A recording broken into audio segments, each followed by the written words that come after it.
Hi everyone, welcome back to my channel, whatcassread. Hello, hello, hello. Today we are going to continue on with my wrap-ups from the year, and then when I'm done with this one, I would still have to film them obviously, but let me know if you want, even though I didn't film anything last year, let me know if you would like to know, some of the top books, my least favorite books of last year. Like I said in earlier videos, I only read 39 books last year. It was a very bad reading year for me personally. I just had such a big reading slump and I never got around to filming any of it. So if you want to know any of those, please go ahead and let me know. But once we wrap up February, then I'll be caught up, and then, then we can do March and all the things. Total, I have my reading journal again. I read 10 books in the month of February, so less than January. January was like just wildly really good for me.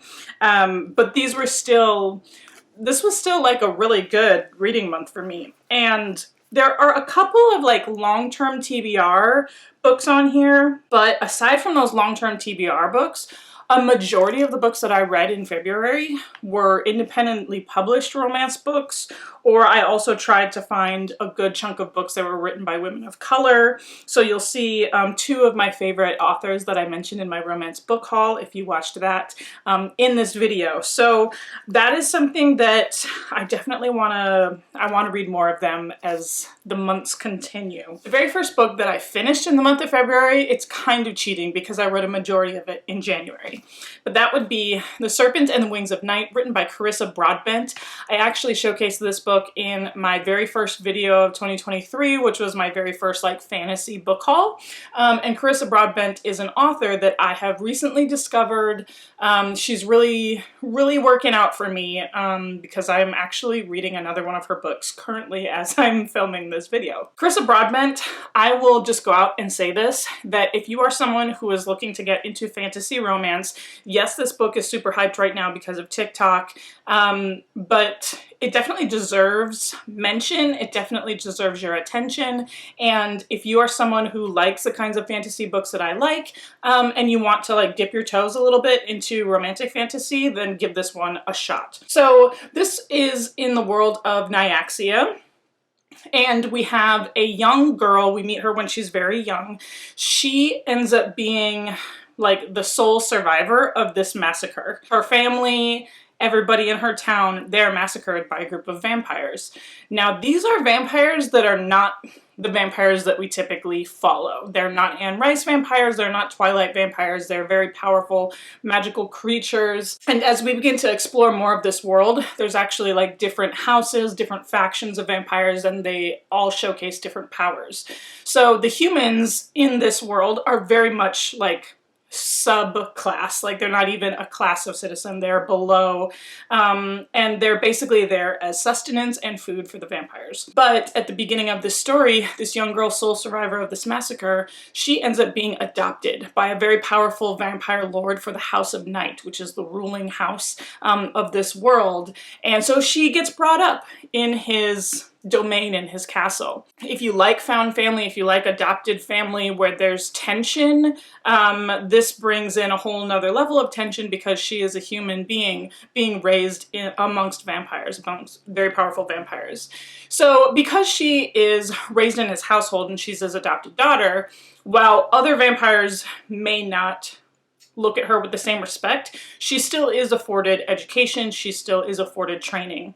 And the action really kicks off when we are introduced to this contest, and she enters this tournament willingly because this is what she's been training for her whole life. The winner of the tournament gets anything that they want bestowed upon them, granted upon them by the goddess of whom they are honoring this, like they are honoring this goddess through this tournament. So if you become the winner of this tournament, the sole survivor of this tournament, you get whatever you want. And so that's what she's been training for her whole life. And it was really great. We're introduced to our main hero, our main male protagonist, through all of the story as it unfolds, and it was I found it to be like very slow burn and a very like intriguing kind of mysterious, we don't know a lot about this guy. We want to like him, we want to appreciate him, and as we get to learn more about what he's about, is he someone that can really be trustworthy?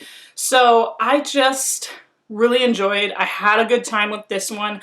I would give this a solid 4 out of 5 stars. I don't know what's really holding me back from a 5-star. I'm trying to be very judicial with my 5 stars. There are some 5 stars in the month of February, but this one was a 4-star. I think there's just some pieces to the world that there's a lot of questions that we don't have answered yet. Of course, this is going to be a full series. I think Carissa Broadbent mentioned that there's going to be 6 total books in this series, and they're separated into like duologies. So this one is going to follow the House of Night, I believe, and then like as time goes on, we're gonna get more information about the other various vampire houses.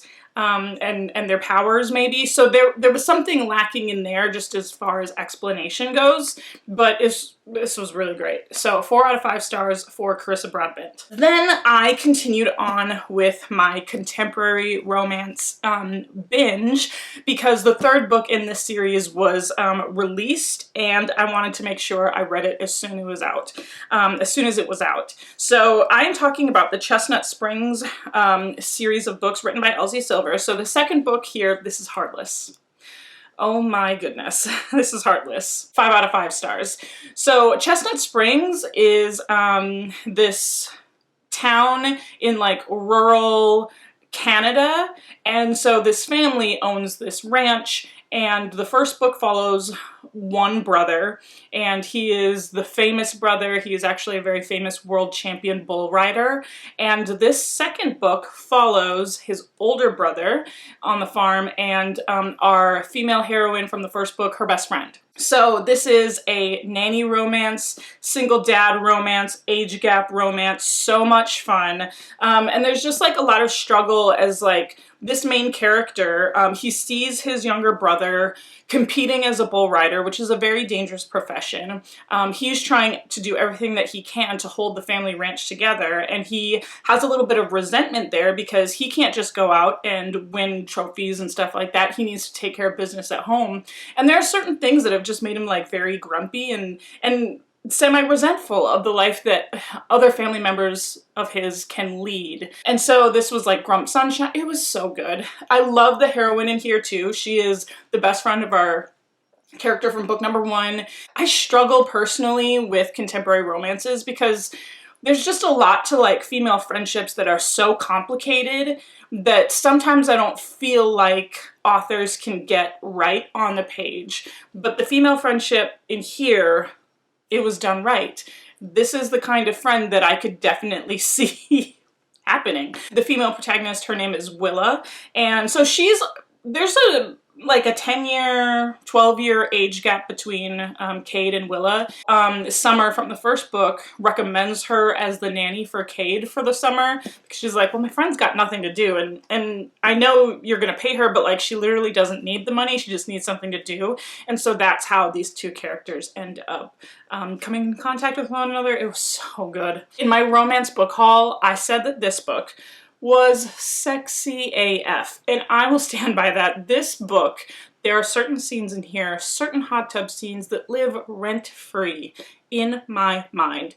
And I described it as like, this series is full of grown folks doing grown folks things. It's women and men who have had sexual experiences before, and when they're coming together, they're still beginning their exploration of one another, and so there's trust, there's exploration, there's quite a lot of steam, but it's just really nice to read about couples who know what they're doing, and it's pretty fun. So in comparison to some of the historical romances that I had been reading, this one was just like miles different in terms of steam, but it was done very well. This series, once again, I know it's hyped, but it's so good for a reason. This is my favorite book in the series. So that meant that Powerless, this is book number 3 in the series, and it was released in February, and I had to snatch it as soon as it came out. Like, I ordered the physical copy on the day that it was released. I already had the Kindle Unlimited version ready to go if I was ready for it.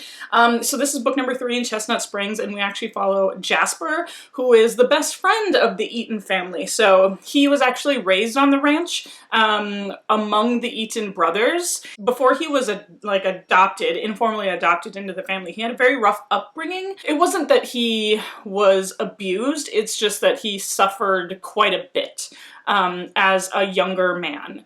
And so when he found himself at the Eatons and they informally adopt him, he is a young man just kind of going through some things. And he ends up becoming a very famous hockey player. So this has a little bit of sports romance. The heroine in the story is Sloane. She is the cousin of the Eaton boys. So they've had some run-ins with each other before. They're childhood friends and became really close and bonded over some of the things that they've shared with one another about their upbringing, so they're childhood best friends. I did give this one 4 out of 5 stars. So I loved this book, but to me it wasn't as strong as Flawless and Heartless. Now the reason why is because the story kicks off when Sloane is engaged to another man, and Jasper basically helps her break free, and we've got a runaway bride situation. And so it's her dealing with the aftermath of that choice. It's them coming together and reconciling some things that they've felt about each other. There's a road trip involved. Some of the things that I thought weren't as strong as the first 2 books in the series were that, number one, like the main conflict is stemmed from the fact that she left her former groom at the altar. It was a very shallow kind of relationship and there wasn't any depth, and they never really gave any depth to the guy. But then like some of their like family pasts also seemed a little bit shallow and not as impactful to me the way that the first 2 books were. So I still love this one. I would still recommend this whole series, and there's going to be more books to come and I really can't wait for them. This one was 4 out of 5 stars. So then I began what I feel like is going to be a lifelong love story between me and this author. After I put down Powerless, I ended up picking up Indigo, written by Miss Beverly Jenkins. Wow, this was such a powerful book, and honestly like the perfect book to read during Black History Month. It's a historical romance written by a Black author. We feature Black romance in here, and it was so much more powerful than I was anticipating. And I don't know why I didn't think it would be powerful, but there were just so many things that really moved me with the historical detail, attention to detail. The romance in here was extremely sweeping and grand and very, very swoony. So this was a 5 out of 5 star read for me. We follow Hester, who is, she was born a slave and she has been freed, and she is a grown woman, and she actually came to her family's estate. So like she had some free family members in the north, and someone freed her, brought her up to the family estate. So she has grown up there, but she does still have the signs of her enslavement on her hands. She used to work in the indigo fields in the deep south, and so they've stained her hands permanently. And when she makes her way up north, her family, they were conductors on the Underground Railroad, and so her as an adult is her carrying on that legacy of being a conductor and utilizing their estate and their family fortune. They're not as rich as they once were, but utilizing their family resources to help those who are trying to escape slavery. The main action takes off is she is opening her station up for the evening, and someone brings a group of people with them. There's a family there who are trying to make their way into Canada, and then there's this mysterious man who has been injured, and he is this infamous, what would I call him? He's not a conductor on the Underground Railroad, but he's a very prominent figure in that he helps bring families and helps bring escaped slaves on the road with him to make it from station to station to station, and his infamous name is the Black Daniel. And so she knows that by taking him in, she's going to be risking quite a bit. And it's, like I said, is a very sweeping romance, is very powerful, and there's quite a bit to unpack here. There was so much attention to historical detail, which Beverly Jenkins showed her knowledge and the research that went into this book, because there were things that like I didn't really consider before. And I grew up in the United States, so I grew up learning about the Underground Railroad. But as we know, the American public education system kind of leans one way and doesn't really give you quite a bit of depth. And there were just things in here that really opened my eyes. Miss Beverly, that's what I call her, she is from the Detroit area, and I learned from this book that up by Lake Erie and Lake Huron and Detroit, those were some very prominent stops along the Underground Railroad because of their proximity to Canada. And so quite a bit of the people who came up from the Deep South are trying to get to Canada if they don't have any resources or things that make them feel safe in the United States, right? If I had ever once learned that in high school, I forgot about it. So there was like this geographical prominence and significance to the story. And then there was also there was a theme of colorism too, because we have Galen, or the Black Daniel. He comes from a very wealthy family in New Orleans, and so he was raised among the Creole elite. And these are Black people with money and with power and influence, and they have very different feelings about the race, which is what they refer to Black people in this story. They have very different feelings about the politics of what's going on with slavery in the United States, and whether or not there's equal footing among everyone in this country.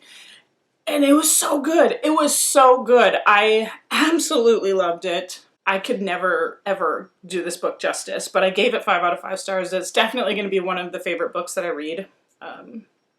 Ever of all time. It was so good. Then we get to my first DNF of the month. So I ended up picking up Real. I don't think this is a forever DNF. I definitely think this is a right now DNF.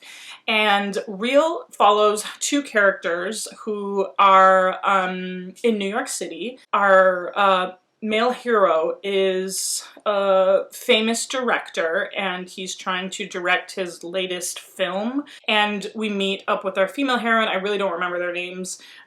She is a singer, and that's kind of like how he sees her. You know, he had been casting he'd been going through the casting process to try and find the right woman for his film, and he ends up seeing her performing on a stage just as a singer. She like has like it was kind of a 7 Degrees from Kevin Bacon kind of connection to him, and so he ends up meeting her and booking her for his film. And the whole point of this film is supposed to cover the Harlem Renaissance and the experience of Black folks in and during the Harlem Renaissance, as well as like what it meant to be a creative Black person during the 1930s, I believe. I really want to get back to this. However, there's a very big trigger warning for loss of a loved one and like long-term illness. And that is just not something I can read right now. Like, I'm just like trying to protect my mental health. I've lost several loved ones recently, and I was like, I just can't. I can't read a book that's going to deal in any way with any kind of grieving over family members, like close family members. That's why it's my DNF, but I don't think it's a forever DNF. It's definitely a right now DNF. So once I decided to put that one down from Kennedy Ryan, I didn't want to give up on her. So that's where Longshot came in. Longshot, completely different story, but also still dealing with some very heavy topics. So this is book number 1 of the Hoops trilogy, and this is a book that's a sports romance.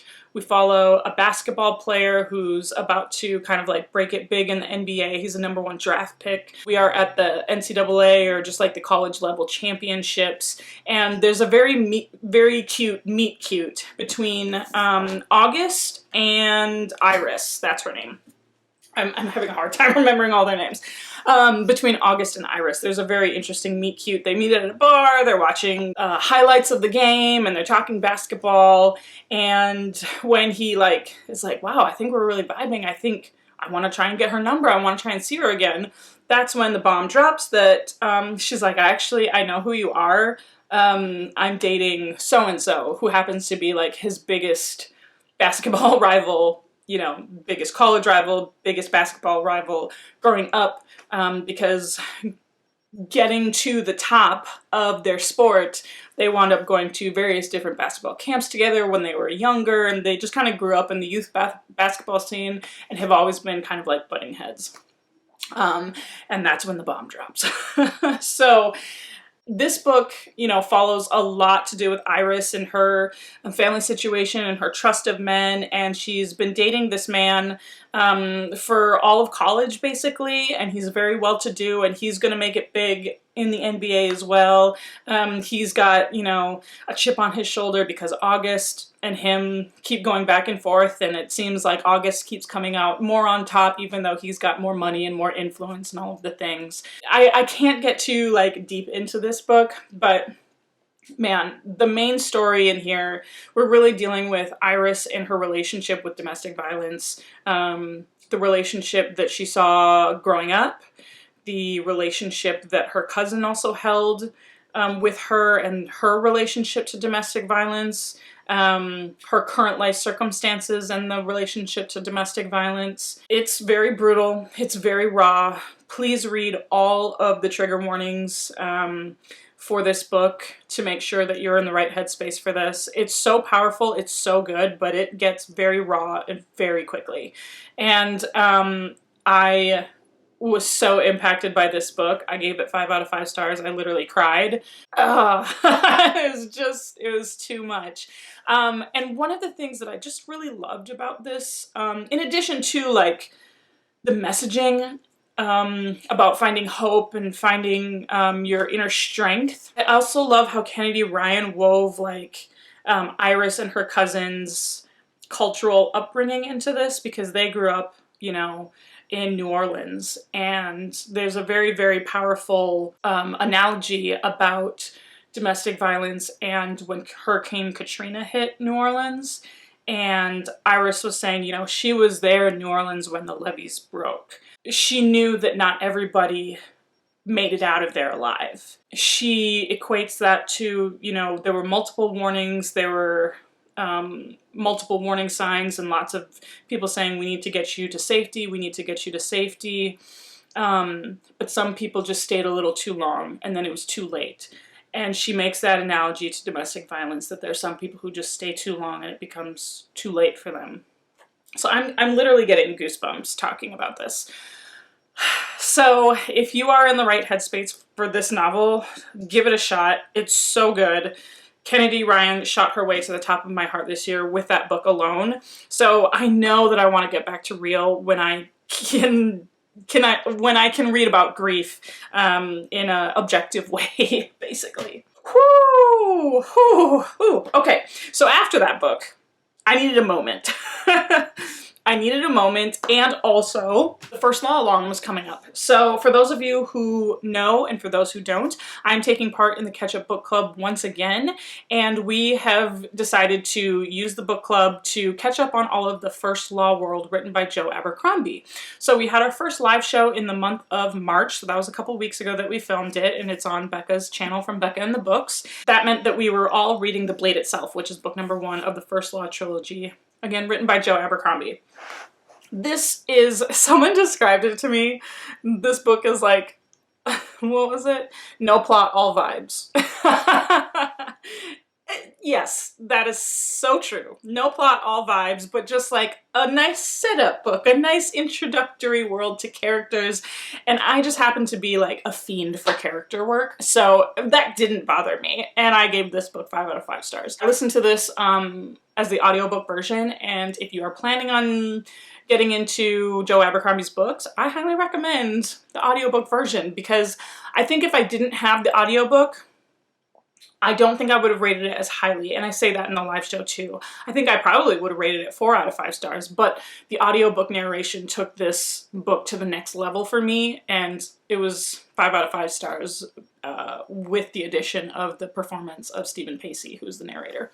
We follow a slew of characters. We have Giselle Dan Luther, who is the spoiled young lordling who has found himself in the capital city in the country of England, and he is training to win this fencing contest.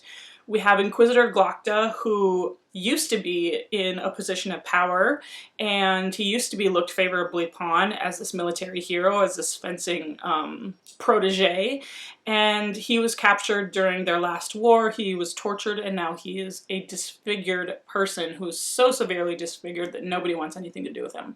So now he is a member of the Inquisitor, the Inquisitorial Unit Squad. The Inquisitor Squad reminds me of HP. But he now tortures people, basically, for a living. We also follow Logan Ninefingers, who is a Northman and who has come down south on, not a prophecy, but he's been pushed in the direction to find this Magus, and his name is Baez, and Baez is going to Anglan and going to the capital city and trying to accumulate a mass of characters for a reason that we don't quite know yet. We follow a group of Northmen, we follow other secondary characters. Again, this is the kind of thing that I like. It was all plot, no plot, all vibes, character work. It is what it is. So at the end of this book, we finally do get a little bit of action and a little peek into what potentially we're going to be doing. But this book is definitely just like all set up. So I really enjoyed that one. I'm going to be listening to the whole trilogy. Every single book that Stephen Pacey narrates for Joe Abercrombie is what I'm going to be listening to. My favorite voice was the voice for Inquisitor Glocta. It's hard for me to pick, it's hard for me to pick favorite characters because we just get to know them so deeply and intimately. But the ones that rose to the top were Logan and Glocta for me. And then we have Artie West, who is Major West's sister. Major West is in the Army Commission with Giselle Dan Luther. So that's how we get to there. But Artie West was another really great female character, and there's a scene in there, I said this also in the live show, that there's a scene in there that just made me feel like she was the baddest bitch on the planet, and I'm really excited to see where her character goes. At the same time, I was finishing up The Blade itself. Then I also picked up The Faded Sky, written by Mary Robinette Kowal. So this is my first science fiction book of February, not of the year. I ended up reading one science fiction book. I read 2 science fiction books in January. So this is my second, I can't count. This is my 3rd science fiction book of the year. And this is a continuation of the Calculating Stars. No, wait, what is it called? The Lady Astronaut series. The Calculating Stars is the first book. And this has been a Longtime Tbr veteran of mine, and I just didn't ever get to it. In my reading journal that I'm referencing, I do have a spread that I have just a list of books that it's not necessarily a TBR, but it's basically just a list of books of hey, remember you have that on your shelf? Hey, if you're looking for something to read, check this list. And so The Faded Sky was on there of this book's been on your TBR for a very long time. Maybe you should pick it up. So that's what I did. And I listened to this on audiobook as well. I've had it on Audible for ages. So I should start with The Calculating Stars. So The Calculating Stars is about a lady astronaut and how they became astronauts. It's this woman and her husband, come on, what's her name? Elma York, and her husband in the 1940s and the 1950s. And they are both working different areas of the government. Her husband is an engineer and she is a mathematician. And they are living during a time where we are fighting in World War II. That's still happening. So this is an alternate history kind of science fiction, but then a gigantic meteor hits the Earth just off of the coast of the eastern seaboard of the United States and basically decimates the entire eastern seaboard. And when Elma and her husband are doing the math and doing the calculation, they begin to realize that Earth itself has now been thrust into an extinction event. And we need to come up with solutions. We need to come up with a way to be able to get off of the planet and find a way to live elsewhere, because Earth will no longer be sustainable for human life in a matter of years. So that's book number 1. Book number 2 is they've begun their colonization of the moon, and now they're trying to see if they can get to Mars. and Elma York has been once again selected for this mission because now that she was part of like the original Lady Astronaut's crew as this wonderful mathematician, she's now become a little bit of a celebrity. People know who she is now, and so the space agency is trying to use her. Yes, she's smart, but also trying to use her as a PR move because they need some money. So this was very, very interesting. I gave it a 3 out of 5 stars. It was not as strong to me as the Calculating Stars was. The Calculating Stars just had me so pumped and so motivated for women's rights and had me so motivated for women in STEM and like, wow, what if this really happened and all of these things. And the alternate history is still moving alongside this new space race to get to Mars. So we're dealing with like the events of the Cold War, and we're dealing with civil rights in the United States. And that's where the story itself got brought down a notch for me, where I thought Mary Robinette Kowal did a great job in the Calculating Stars talking about the difficulties of women in a science field, because that's what she herself is. I don't think she was as successful talking about all of the nuances of race in the United States in the 1960s and what people of color experienced in the scientific community. I don't think she was very successful in any way in that regard. And that really brought the story down for me. She kind of plays it off like this naivete of like, wow, I never really thought about that perspective before. And to me, it just read like she was just kind of blaming it on Elma York's naivete as this white woman from, I forget where Elma's from. But I didn't think that was good enough. I really didn't think that was good enough for how smart of an author that Mary Robinette Kowal is. I think she could have done a little bit more. Or she could have even done like a character perspective from one of our scientists of color, especially because that was such like a strong point that she wanted to make. So anyways, it was good. It was a 3 out of 5 star for me, but it wasn't great. I am not sure if I want to continue on with the series. The next book is called The Relentless Moon. I originally thought The Calculating Stars was going to be a standalone, so I didn't necessarily like go into The Calculating Stars thinking I was signing up for a series. And now that I read the second book, I was like, okay, cool. Oh, there's the third book. And now that I see that there's going to be a 4th book and a 5th book, I'm like, I don't know. I don't know, man. So, oh, there's my bookmark. So for now, I don't think I'm going to continue on with the series. We'll see if I end up changing my mind later on. Then we get to our second DNF of the month of February, and it actually was Longshot, written by Kennedy Ryan. So now I'm confused because I've now DNF'd 2 Kennedy Ryan books, but I've had like one of the most powerful books of my life also written by the same author. So whereas I was DNFing Real because I just didn't think I could handle it emotionally, mentally, physically, spiritually, I DNF'd Longshot because I was not buying the characters at all. I was not buying the tension. So this follows, okay, Jared and Banner.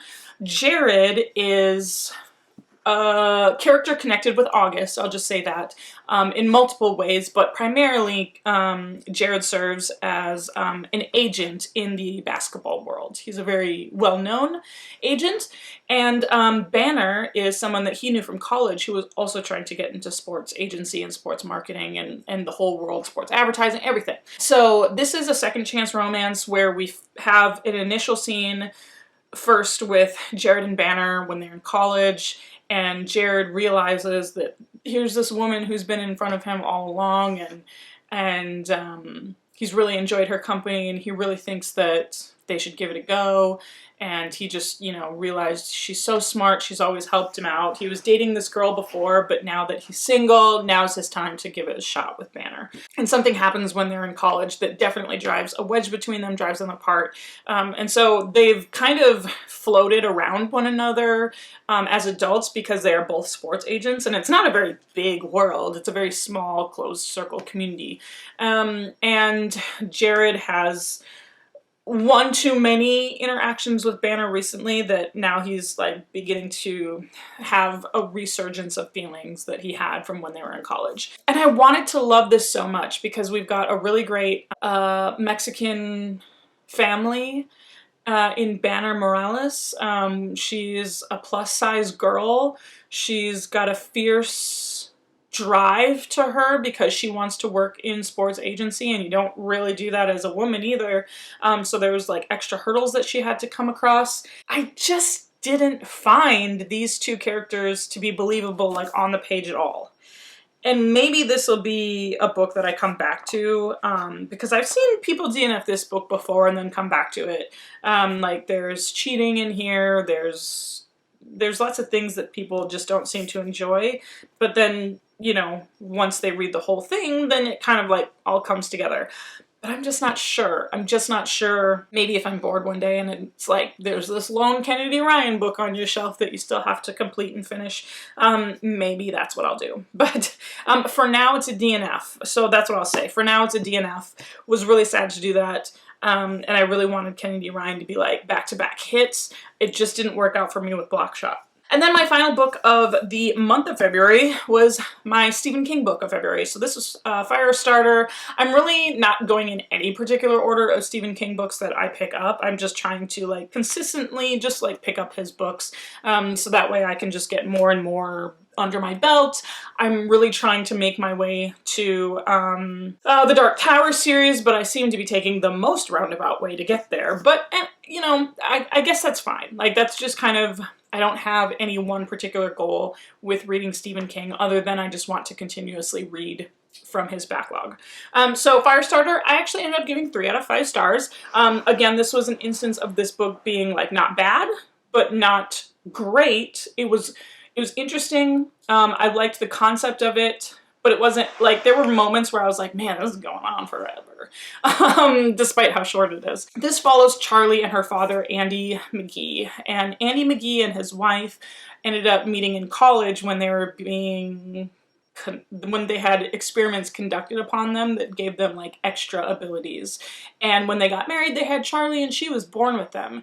And so that puts her at great risk from the government, from the testing agency that realized that Andy is alive, and so is his daughter. And so it starts with them like on the run, on the move, and we follow their journey together. And I did enjoy, there were some really good aspects of it, but you know, there were times that I just felt a little bit bored by it. Yeah, it is what it is. It's a girl who has pyrokinesis, who can light things on fire using her mind. So I had fun with it. I'm glad that I did read it. Gives me a little bit more just like context to, again, Stephen King's backlog, and yeah, so no complaints. Solid 3 out of 5 stars. All right, there you have it. Those are my 10 books that I've read for the month of February. Thank you again so much for tuning into this long video, but it's been fun to like rehash and talk about, you know, the feelings that I felt while I was reading these books. There was a lot more contemporary in here than I initially thought there would be, but it also surprised me that I threw in like a horror, I threw in science fiction on top of like getting some long-term TBR vets off of the list. So I think like overall pretty successful. I did a lot of exploration and then just like tried to reel it back and kind of check things off the list. Let me know what you read in the month of February. Let me know what you thought of any of these books if you've read them before down in the comment section below. And then of course, if you want to follow me on my social media, it's Instagram and Twitter at whatcassread. It's the same as this channel, so it should be super easy for you to find. And then of course, you know how these videos end. I'll talk to you later.